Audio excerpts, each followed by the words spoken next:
Good evening, America. Welcome to the Wednesday edition of Just the News, No Noise. I'm your host, John Solomon, reporting to you, as always, from the nation's capital here in Washington, D.C. Now, you're looking at the screen and say, something's different. No, it's not my tie. I still have my blue jacket on. Amanda and I are in the same shot together. Why is that? Because for the next few days, we're going to be using a backup studio. We're doing some exciting moves here. Just the News and Real America's Voice continue to expand. We're going to reach you soon in about 2 to 3 weeks from some new studios. But for the next couple of weeks, we're going to be a little cozier, a little bit singular on the camera. We're going to have a lot of fun. We're not going to stop the journalism that we always do here tonight. But I just thought I'd explain that at the outset. All right. A lot of news today, Amanda. Yep. And people have asked, well, what do you do when you have intelligence people that have so much time on their hands that they're doing politics instead of intelligence, which is what happened for the last decade of era of weaponization? Well, Tulsi Gabbard gave us a good idea today. How about we just get rid of them? A massive reorganization just announced about an hour ago by the Director of National Intelligence, the same DNI that gave us those explosive revelations of what really went on in Russia collusion, what went on in that intelligence assessment that turned out to be faked. Well, 40% of the Office of Director of National Intelligence is going to be cut, Amanda, $700 million in savings. So we get a bonus on the financial end.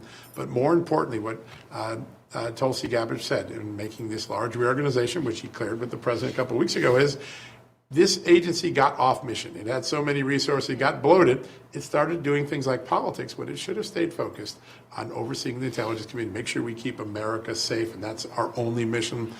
That is a big moment today, and you're going to read about it over at justthenews.com. Some other fun stuff. We've been talking about Hillary Clinton, all the things that happened, the weaponization, her role in that, Amanda. Today, someone filed a ethics complaint against her law license. I'll remind people that it wasn't that long ago when Bill Clinton faced a similar complaint. Of course, he lost his law license. Yeah. So really big things going on. We're starting to see accountability in reducing jobs, accountability in security clearances being pulled, like we announced on Tuesday show, and accountability in getting complaints and litigating penalties for people who may have done things that are untoward. Now, you were back home for a couple days and on the travel. What did you pick up on the road? Yeah, first of all, I want to say that, your bread and butter is investigative journalism, and I know that so much of your reporting has been out of the intelligence community. So you, of all people, know what an impact it is going to have to reduce that agency and multiple agencies. I mean, like she said and like you said, no more time for politics, just stick to the business of the people. Yeah, good point. And since we don't have our traditional prompter, I went old school and jotted down a few little topics on pen and pad. I know. Sometimes bring my typewriter do I still tomorrow know night? How to write? Yeah. Yes. All right. So Alligator Alcatraz down in Florida, and now we have a partnership between the state of Nebraska and DHS. They are going to have Cornhusker Clinker. That is going to provide an additional about 280 to 300 beds there at that facility. Now, all of this, of course, is thanks to OB3, that one big beautiful bill that provided funding for an additional 80,000 or so beds across the country. So Nebraska's going to take their shot at it and get an extra 300 beds. Another story, Frank Caprio. Yeah. Passed away today. I saw that. 88 years old. Hard to believe. I found some interesting statistics about him online. Number one, he's an Army veteran. I didn't know that. Yeah, I did know But that. also in 2002, his show, Caught in Providence, of course, in Rhode Island, amassed 500 million views across the videos that they posted on YouTube. This was a man, you all would definitely recognize his face, beloved, and he was known in the courtroom for having a heart and having some really wonderful light humor in the face of a circumstance. When someone comes to court, they don't often think that it's going to be an uplifting experience, but Judge Caprio definitely turned it around for a lot of folks, and it was caught right there on camera. But he passed away at 88 years old. But I think we've got a guest lined up, ready to go, and I'm very excited. Law and Order and Compassion. I think that's what Frank Caprio was able to deliver on TV. It was actually pretty good. Yeah. Quick note for everyone before we turn to our first guest. We got a good one tonight. Tomorrow, when you wake up, go check out justthenews.com. We are going to have another exclusive story. We told you last week there were 3 FBI investigations, and the Obama Justice Department yelled, shut it down. They closed them all down. They protected Hillary Clinton. We're going to tell you about a 4th agency, the IRS. No, it wasn't Hunter Biden. They were blocked on Hunter Biden too, but this is also about the Clinton Foundation. Explosive new documents. We're going to make them public tomorrow morning. When you go to justthenews.com, wake up in the morning, you'll see another example of obstruction of an investigation. 2 whistleblowers, one of them an FBI or a former DEA expert on money laundering, and they get shut down. that pattern's becoming all too familiar to us. We'll have that tomorrow, Amanda, but Indeed. amazing. All right, joining us now, a man who knows about service. He served on the front lines of the U.S. military as a Marine Corps Lieutenant General. Today, he's a congressman for the great state of Michigan, Congressman Jack Bergman. Sir, good to have you back on the show. Hey, John and Amanda, great to be with you today in your new temporary digs. Just think, you could be like the Marines. You don't go anywhere for very long, put up a building or a tent, do what you do, and then leave. So good luck in getting into your new digs. That is great, and you're right. The Marines are much better than us. We know that, but they're great. They're great. I want to start with all that has happened over the last few weeks since Congress is in recess. I think people think August is a slow time in Washington. It has not been this time, not under Donald Trump. All the things that have gone on between Putin and Zelensky and Trump to get maybe peace going, the takeover D.C. How are people in the middle of America, in the great state of Michigan, viewing what's been going on in Washington? They're viewing it optimistically. The people here in the Midwest, especially where I represent in northern Michigan and the Upper Peninsula, we're people that get up and go to work every day, good family people, good community citizens. And we expect leadership, whether it's the county dog catcher, the sheriff, the mayor, the governor, whoever it happens to be, and of course, the president. So I'm getting a lot of positive smiles and thumbs up as I'm driving around the district right now, because people up here, by and large, are happy with what President Trump and his administration are doing. That's great. Sir, and I want to play off of what Vladimir Putin said last week, because he confirmed to the world that if Donald Trump was in office, that the conflict with Ukraine had not started. So if that theme carries through present day with President Trump in office, you would assume that that means that there will not be more conflicts started, certainly nothing as substantial or costly in both human life and currency. As far as the Russia-Ukraine war, President Trump said this is the last big peace deal that he needs to resolve. Do you agree with that? And if so, where do we end up as far as any other conflicts being started? Is that done? Well, I think we need to take just a quick look at history. And as I've been reviewing the media here over the last, couple of months on the potential for President Trump to create an environment where the war in Ukraine ends. We've already forgotten about the Abraham Accords that were signed into place towards the end of the first Trump administration, where nobody believed in the Middle East that you could bring all the different countries to the table. But President Trump did that. And of course, President Trump was not in office, and two things happened. Number one, people forgot about the Abraham Accords, and eventually Hamas did what it did on October 7th, we're going up on 2 years ago, and attacked Israel. But also, Putin attacked Ukraine. If Donald Trump had been in office in that second 4 years of his second term, that attack, I would suggest you, would not have happened, because President Trump is a president of peace, but he's a leader who brings people to the table. That's what you do as a leader. You don't think you know it all. You get the right people at the table, whether it's in this case, Russia, whether in this case it's Zelensky coming into DC, whether it's just different entities, the European Union, the countries coming in to sit and talk. It's just kind of like a multi-layered level of peace negotiations and dealing that President Trump, quite honestly, is good at, for a couple of simple reasons. Number one, he believes in America and he believes in freedom. But more importantly, he believes that without American leadership, the world can be a dangerous place, and would be if you don't have strong leadership in our country that other countries can follow.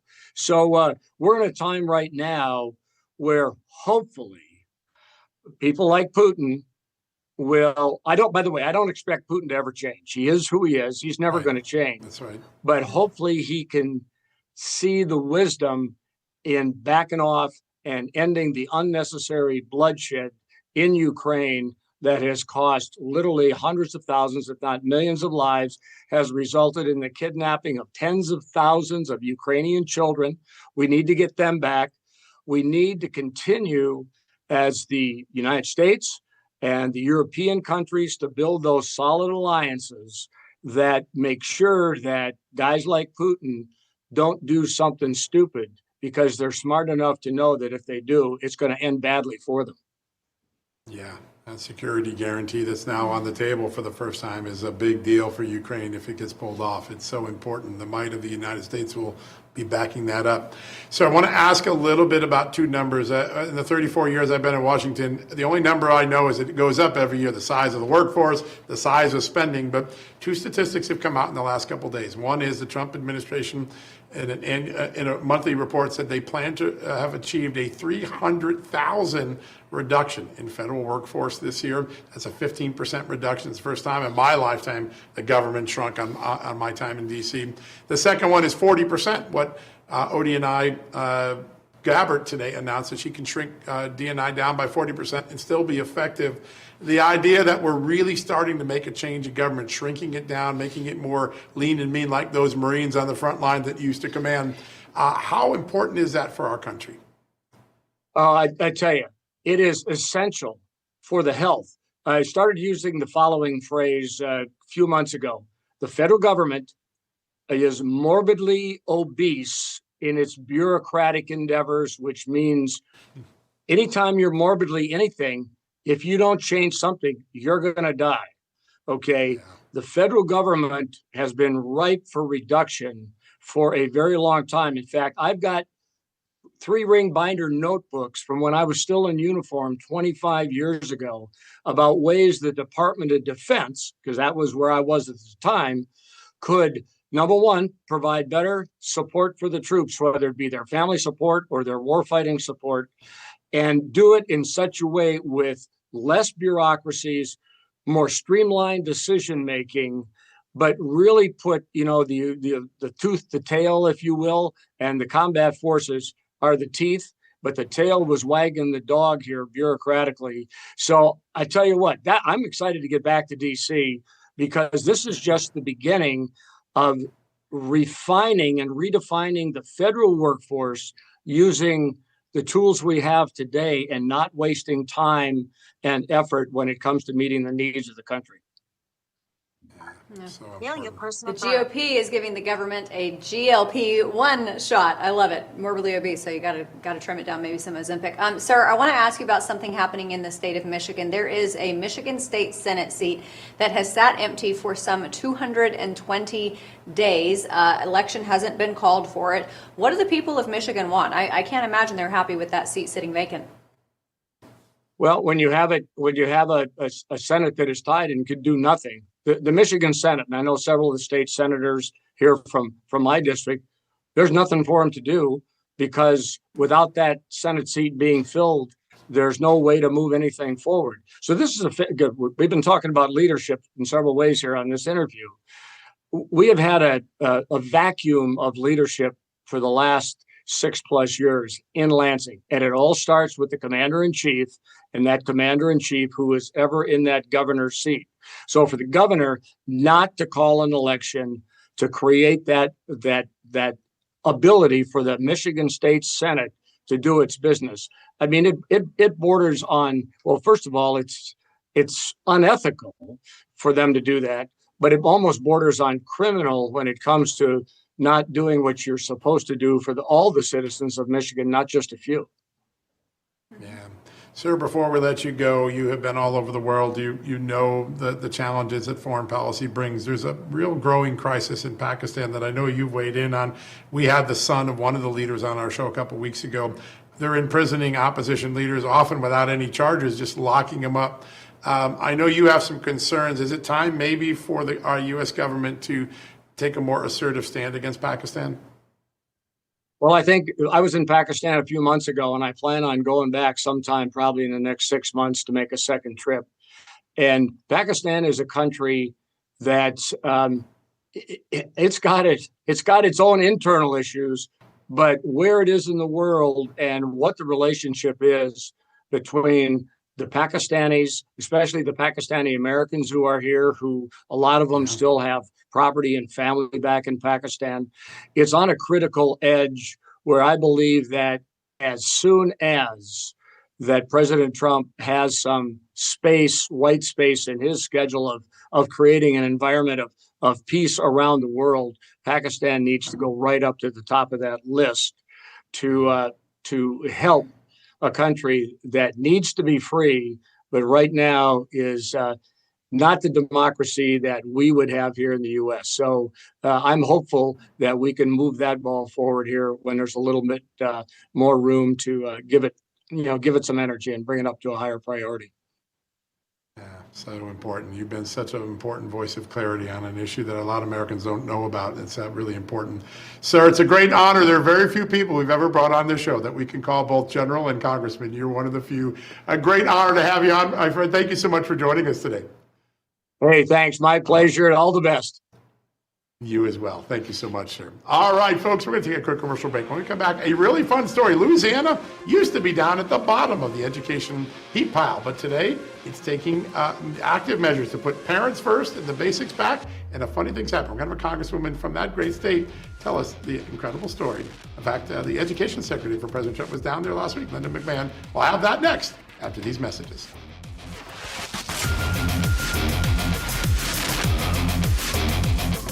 Hey folks, a new administration in Washington, D.C. has brought lots of positive changes when it comes to fixing our broken healthcare system.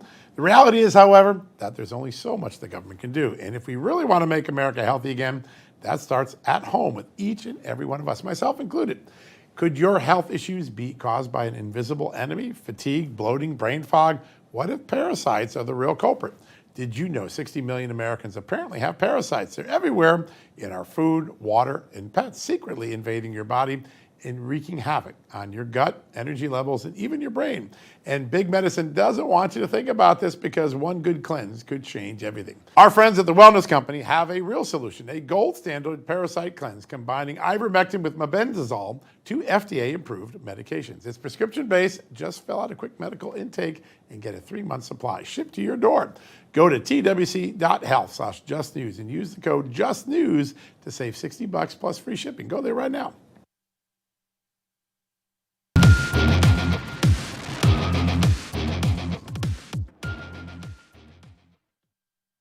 It's too bad we didn't have the Academy All-Stars to bring us in, because Louisiana is moving on up, as John teased. Education Secretary. I know. The Jeffersons.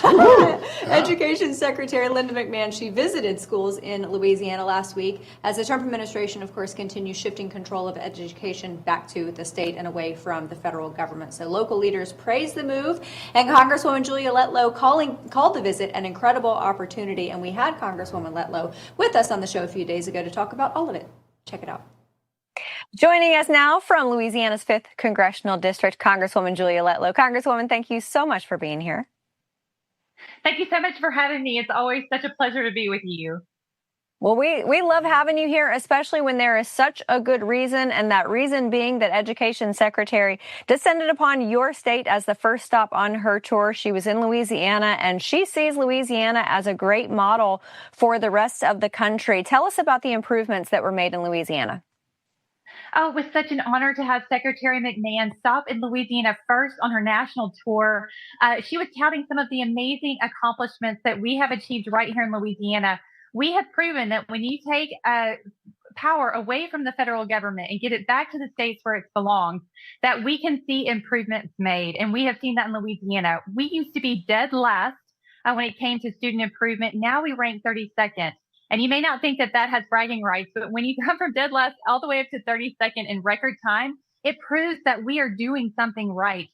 We are letting teachers teach. We have an incredible superintendent and governor who are committed to making sure that power is taken away from the federal government, given back to the states where it belongs, our local communities. We know how best to educate our children. These are our children, not the government. Yeah, such an important thing and such a great model when everybody comes together and we get the bureaucrats out of the way and we get the process going. There's a lot ahead for Congress to address on education. I know this is close to your heart. In Congress, you drive the conversation a lot there. Tell us a little bit about the opportunity. Obviously, Secretary McMahon is clear. She wants to wind down the education department, return that power to the states. What are some of the next steps that Congress will need to take to make that a reality? The next steps that Congress needs to take is to get out of the way and let them do their job. They're doing an incredible job of laying out a plan of how we are going to wind down the Department of Education. I fully support the president's efforts to do that. and the secretary. I believe I watched a recent interview. She said that the president said that she wants to be fired. And so, and be the last Secretary of Education that we actually have. So she is going to definitely lay out a plan of how we're going to move forward, give that power back to the states. It's so important that we continue to empower our students, our parents, our teachers, and the administrators. Again, we know how to do it best. So as the Department of Education winds down, the power goes back to the states. The sky's the limit for what that's going to mean for our children just like mine and yours.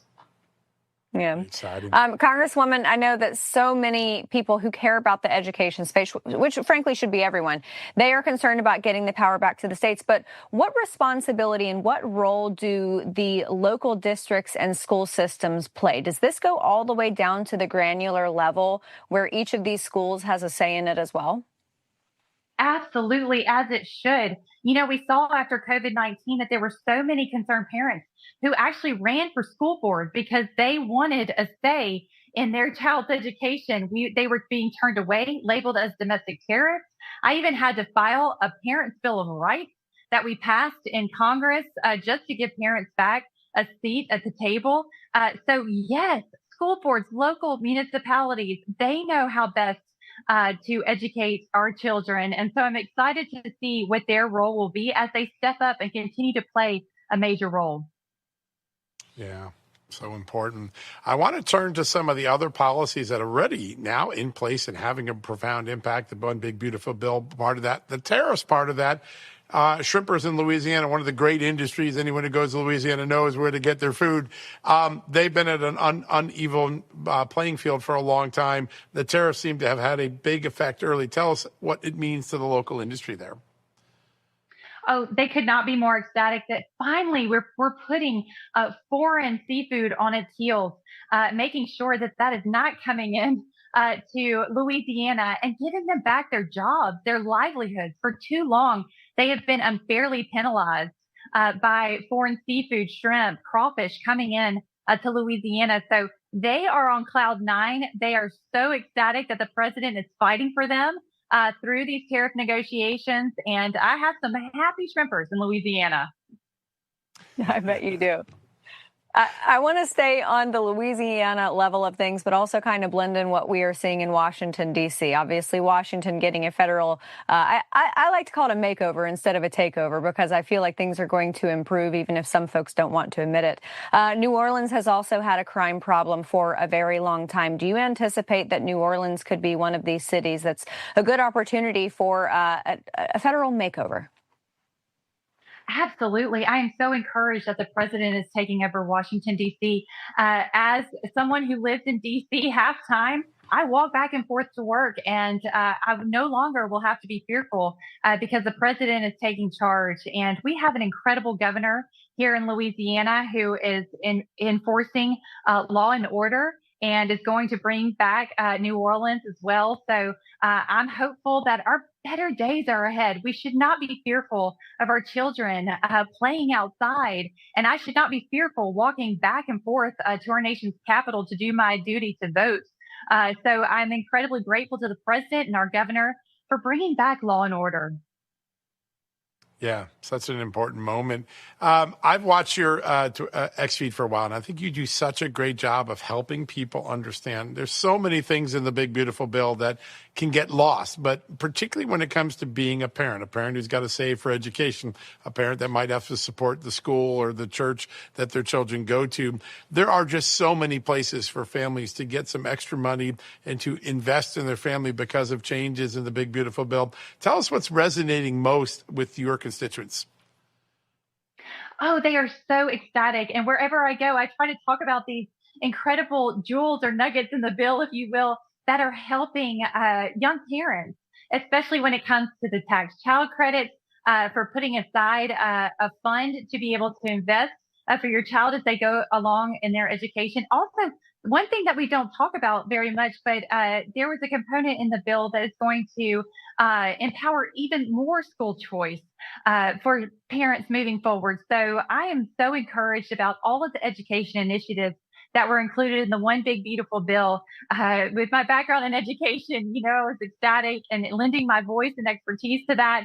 And counting it now as I go across the state, parents are very relieved that we were focusing on even childcare and getting parents the relief that they need so that they can go back to work after they have children of their own.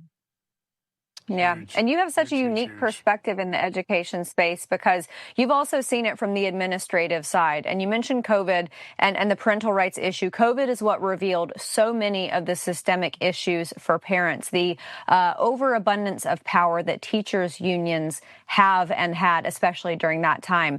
As we see the power of education being moved to the states and the local levels, what's going to happen to the teachers' unions? Are they just going to ultimately dissolve or just lose nearly all of their power? What becomes of them?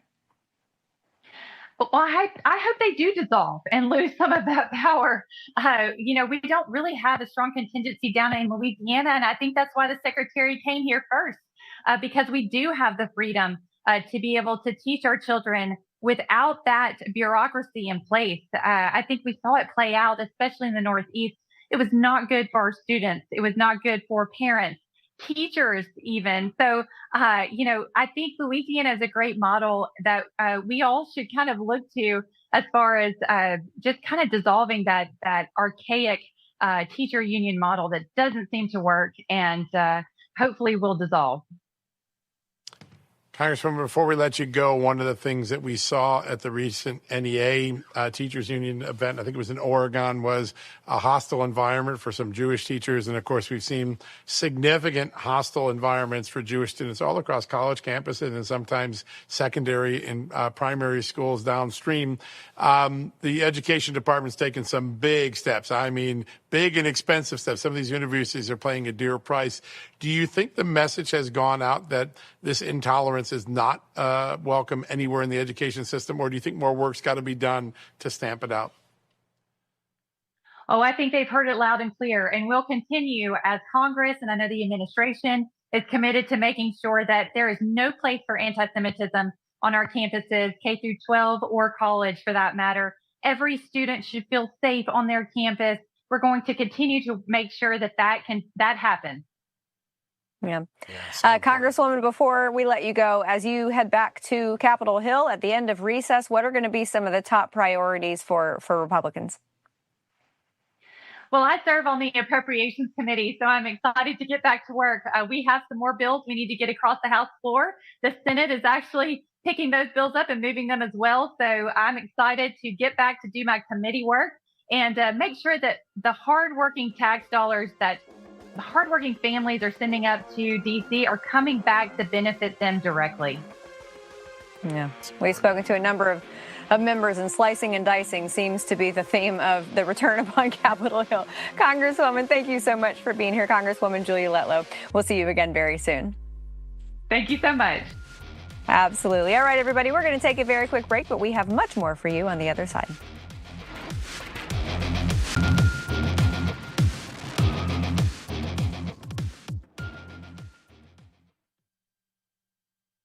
Welcome back, America. Yesterday, you probably saw this scoop at the top of Just the News. It's one of our most popular stories of the day, a brand new entrant into the Iowa governor's race. He's the former Iowa Department of Administrative Services director, and his name is Adam Steen. He's creating a lot of buzz in Iowa, one of the great electoral states in America. Adam, great to have you on the show.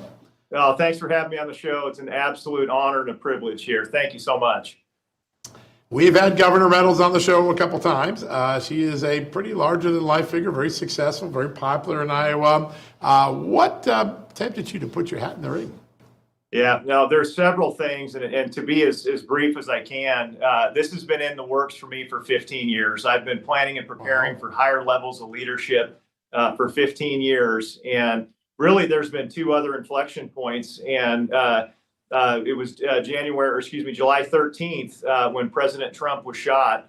That motivated me more than I could even imagine. My heart sunk, but when he got up and said, "Fight, fight, fight," I'm telling you, I got fired up, and it was time to go. And then when Governor Reynolds announced that she wasn't going to run again, I knew it was close to time. And she and I had a wonderful conversation. We both mutually agreed that I'd resign my position that I love, but the whole goal was resigning that position so that I could protect a state that I love, so I could work with President Trump so that we could usher in a golden age of prosperity. And there are people very, very excited down here in Iowa. We've made a fluid race even more fluid, and we're getting some excitement here going down in Iowa. Absolutely. Thank you. Adam, I want to ask you about the platform because I know as you crisscross the state of Iowa and you talk to your neighbors and possible constituents, I am sure that there are a number of issues on the front of their mind. Tell us what those are. Yeah, so right now, my platform, I'm the faith guy. Absolutely, faith has been the number one thing for me. Culture is the number one thing for me. I spend full time. I'm a credentialed minister. I don't pastor a church, but my faith is paramount. And one thing that I'm doing and I'm running on is what Governor Reynolds has created here in the state is she's created freedom and she's created a future for our children. And far and away, that is my number one thing, is to protect the freedom that the governor has instilled and then preserve that future for families going forward. We have to keep Iowa red, and I'm comfortable and confident that I can be that guy. Yeah, so important. So I was looking at our story, and you had some good ones when you announced pro-faith, pro-family, pro-life, pro-property rights, pro-freedom. I want to go to property rights, because increasingly, as we've seen, particularly during the green energy movement by the Democrats, people in danger of losing their property or losing part of their property in the name of a transmission line or in the name of a puddle if it was going to be treated as a waterway. This is becoming a growing issue. Tell us a little bit about property rights and why that's so important to your agenda. Yeah, there is an eminent domain bill that was vetoed by the governor. I am a pro-property rights guy. When that bill was vetoed, I was working with the governor and obviously supporting her 100% of the way. But I believe that I've got another thought and another angle that we can get some of those crushing federal regulations out of this state, allow farmers to produce more corn, more ethanol, and let Iowans be Iowans, getting rid of those crushing federal regulations that are on the state right now. Pretty important. Yeah, absolutely. I want to focus on the family part of your platform, because under the last administration, we saw a crushing angle on families across this country, especially if you were parents of school-aged kids. What can you do in the state of Iowa to prioritize families and protect them and protect their rights? Yeah, absolutely. I am the candidate that's currently being sued by the Satanists. So one of my jobs was to make sure the events at the Capitol were family friendly, and the Satanists came in, tried to do an event that I deemed harmful to minors. I denied the event, and I'm currently under a lawsuit for that. I'm also the guy that stood in front of what was called an all ages family friendly drag show that nobody heard about because I denied that as well, risking another lawsuit. But my thing is family first, and I'm going to protect children every step of the way. I will not back down from it. I do not fear retribution because protecting our kids, protecting our families is top priority. Yeah, so important. Before we let you go, so real quickly, the big policies in Washington, the move towards peace with Russia, the early economic success of the tariff program that Donald Trump has put into place.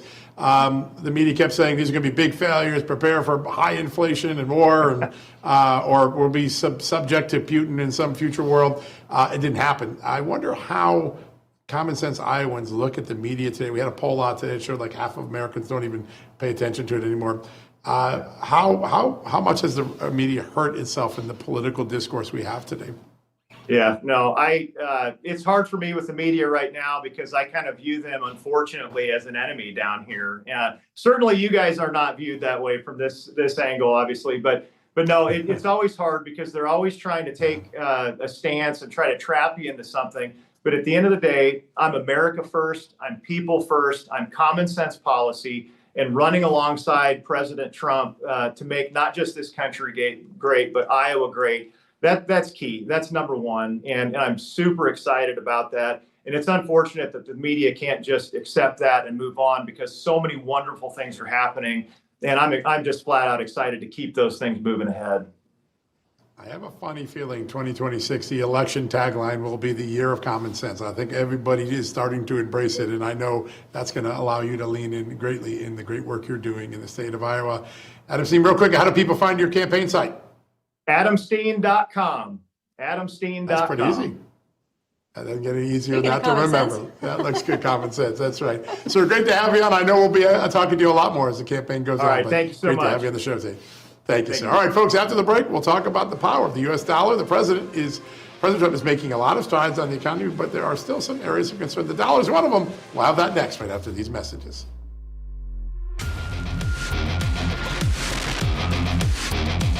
Tell me the truth. How many different beauty potions do you have sitting on your bathroom counter right now? If it's more than just Vibrant Super C Serum, listen up. The ingredients in this one bottle can replace your day creams, your eye creams, your night creams, your neck creams, your wrinkle creams, and your dark spot reducers. It's made in the USA with the highest quality ingredients, including vitamin C, hyaluronic acid, vitamin B5, and vitamin E. Super C Serum delivers noticeable results. Simplify your skincare routine, get a healthier complexion, and minimize wrinkles and age spots with Vibrance. And if you don't find it better than your current skincare routine, you'll get a full refund. So go to Vibrance.com/justnews to save up to 37% off and free shipping. That is Vibrance, Vibrance, Vibrance.com/justnews.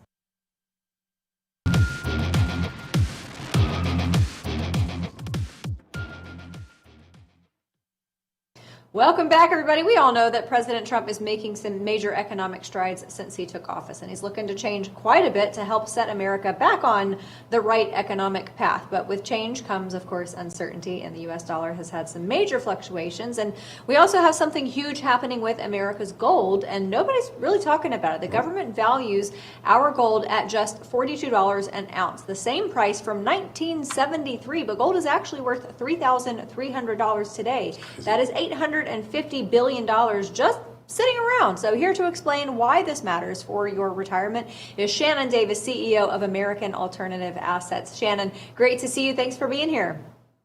Good to see you. Glad to be here, guys.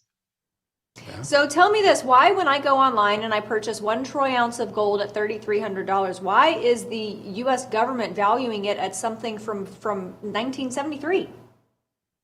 1973. That seems to be a good year these days. That's the last time our dollar dropped this much, but there might be a setting here, something big happening. You know, Senator Loomis just introduced a bill that will revalue our gold at real prices. That would instantly create, as you mentioned, $850 billion. And we've got a national debt that's 37 trillion. So Trump's doing everything he can to knock that baby down, and that's a difficult task at hand. But that's really what's going on right now. We need to do something about our debt. We're adding $5 billion of debt every single day. The government needs money, and this is a way to get out of the hole. This is ace in his hole, actually. Yeah. Really interesting. And we'll be watching for that introduction of the bill. It's a big deal. I want to talk about the Fed because they're a big player in all that we've been through and we're headed for them. I know everyone will be watching the next Fed meeting. I think it's in Jackson Hole is where the next time we're going to see the chairman. Tell us a little bit about what you think he's going to say, and is there going to be a change in tune soon? Yeah, that's Friday. That is happening Friday. There's a couple of big announcements on Friday with stablecoin as well, with Mr. Whalen. But he's obviously got a ton of pressure on him right now to lower the interest rates.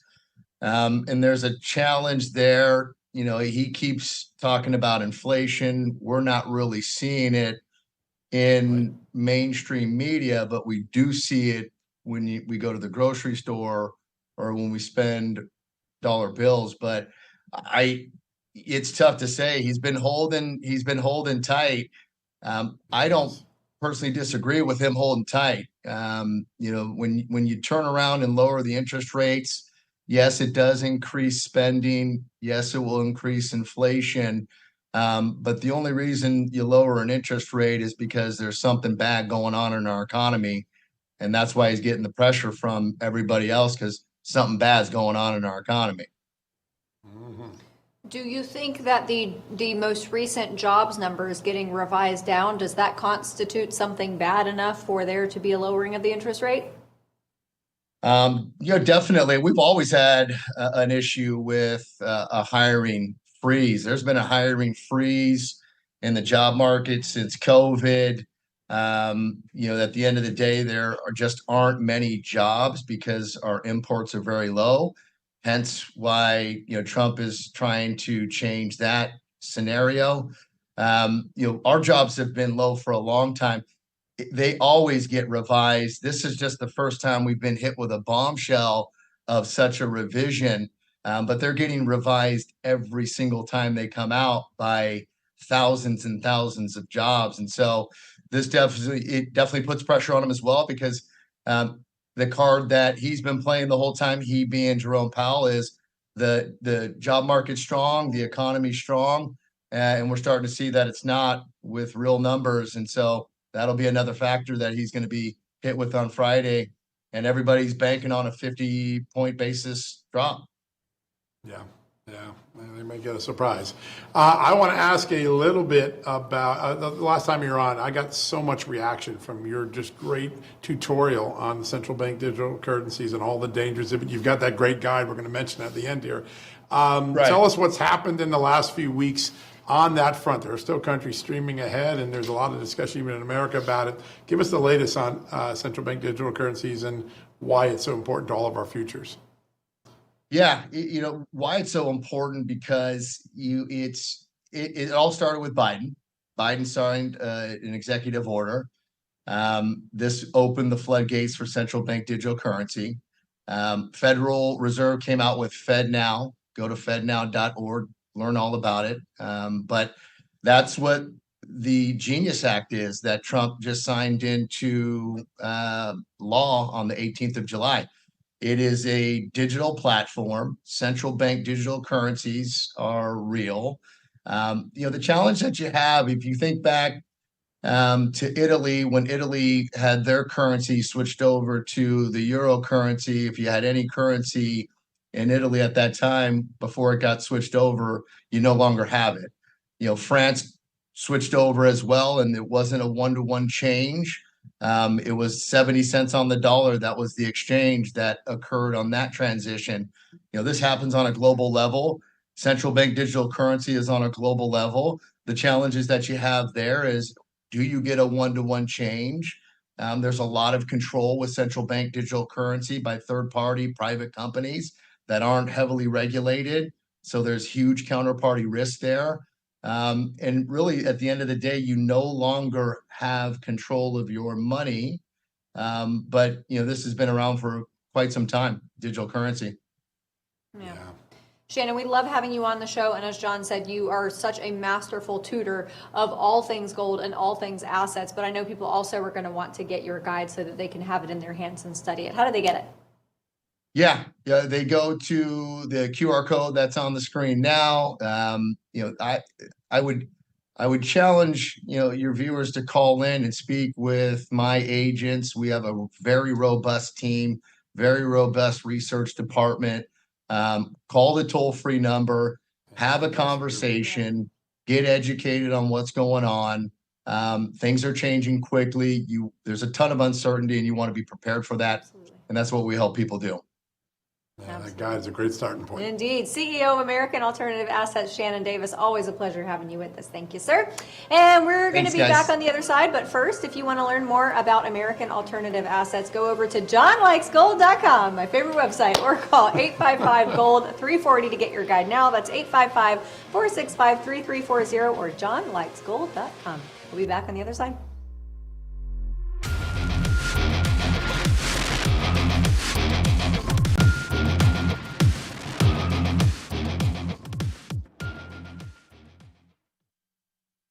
Welcome back, everybody. A little bit of breaking news for this last block. So the redistricting bill passed out of Texas's state house. It will now go on to the Senate, which I think has a 20-11 breakdown as far as Republicans versus Democrats. It's going to be signed into law, guys. It's going to be real quick. Yeah. So California The Governor Gavin Newsom has and a number of congressional representatives have vowed to take care of redistricting in their own state, even though a number of them, the California state GOP actually brought some of their recent quotes to mind and to the public's attention, which was that incumbent politicians should not be the ones redrawing the lines. Of course, they were saying that about Republicans, but now it's being thrown back in their face. So I thought that I would show this picture from Home Depot. I'm not sure if this is a Home Depot in California or just a Home Depot in general, but they have this, many of you have probably been out and about and you've seen Halloween things already in stores, even though it is months out, but this one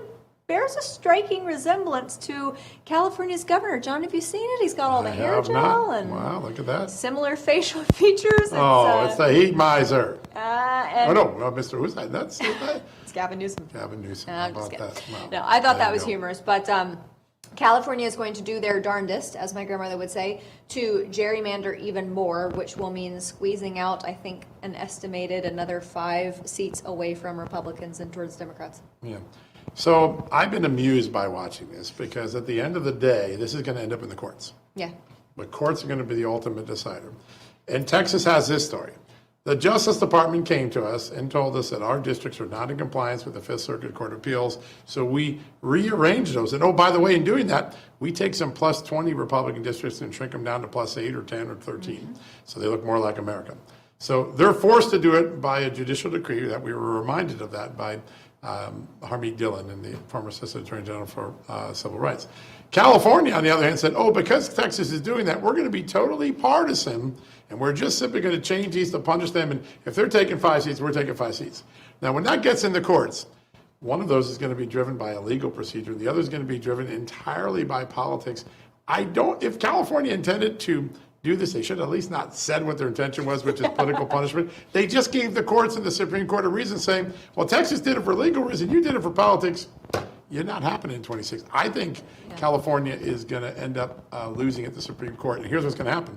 Texas will change and California won't. Yeah. And then Gavin Newsom will look just like that figure when he realizes how bad a hand he just played. You know, John, I was in California this morning. I hopped on a plane and came here and I'm sorry to got hear here that. just in time for the show, so it was Huh? wonderful. But, you know, being back in California, driving past gas stations, Yep. and seeing gas at $5 and $6 a gallon because, Isn't as that you crazy? remember, it went up July 1st by Yep. 67 cents effectively. The people of California are under punishing rule in that state, but you still have so many people who are vote blue no matter who, and It's they're going to amazing, look at what man. Gavin Newsom and Democrats are trying to do, and they will justify it to the death. They will. But the Most courts certainly won't. will justify it to the demise of their wallet. We're in a moment. I mean, just think about this. This week, the Energy Department announced we reached an all-time high in oil and gas production. Record high. Incredible, incredible. We're starting to supply the world again. We might be able to help Ukraine get energized without Russia with all these negotiations going on. And California wants to take this moment of success and turn it into a pain point in failure for its residents. It is for any Democrat who lives in California and says, I care about everyday working class people.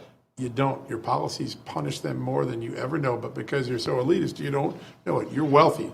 You live a better life. But the people downstream from you that live with your policies, they're suffering. I mean, $1 more or $2 more a gallon. I know. That's $2 more It's than what incredible. I'm paying now in Virginia. I will $2 more a never gallon. forget the first time I filled up Same a car gas. in February when I moved here, and it was $38. And like I told you, I felt like that guy in the bar who's feeling extra generous because he's wasted. Yep. I wanted to buy full tanks all around, shots all around, because it was so incredibly cheap compared to California. Now, speaking of suffering, something else, Homeland Security Secretary Kristi Noem has revealed that they plan to paint the bars on our southern border black. Because obviously it'll absorb the heat and it will get hotter. Now, I would proffer the notion that all you got to do is hang a bunch of curling irons along the border wall, because no matter how aware you are of its presence, it will always burn you.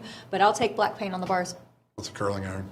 I got nothing, so sorry about that. Listen, I think I was thinking about Governor Newsom the weekend. If he runs in 28, he's going to be known as Governor Flip Flop. I mean, Yeah. first he didn't want nuclear, then he'll come back and do nuclear. He wanted men and women's sports, then he didn't want women in sports. He wants gas high, and I guarantee you in a couple months he's going to cry and say, that was a mistake.